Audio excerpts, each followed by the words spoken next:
This argument against God is definitely convincing, but listen closely. If that's how you define God, where science has yet to tread, then God to you is an ever receding pocket of scientific ignorance. Science is an ever moving frontier, right? One day we'll figure out dark matter, dark energy, and what happens to your God if that's what it was.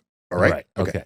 So the people who say God is everything, that resembles greatly Spinoza's God. He suggested Yeah. that the very order of the universe, the operations of nature, everything we see, feel, and experience is God. Okay. And now I know a lot of people who feel that. Exactly. Yes. Exactly. So that would be Spinoza's God. That's a different God from a God that is paying attention to your behavior. Look, it's definitely a compelling argument, and for much of human history, people lived surrounded by forces they couldn't control or explain. As knowledge expanded, many things once experienced as mystery or supernatural just became familiar. And with each explanation, some began to wonder whether belief in God was simply being pushed out by progress. Kind of makes sense, right? I don't know, maybe not. You see, when Christians speak of God, they are not proposing him as the explanation for things they don't yet understand. God is not some placeholder for ignorance.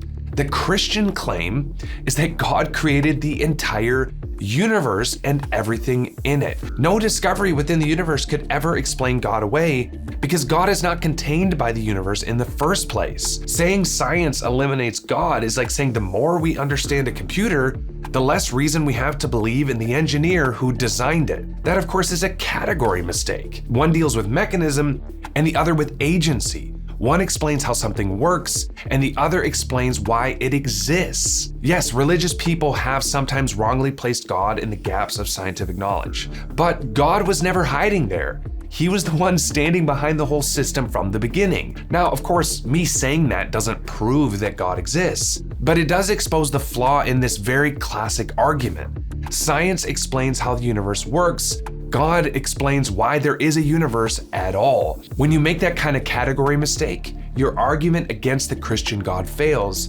because you were never talking about the real Christian God in the first place.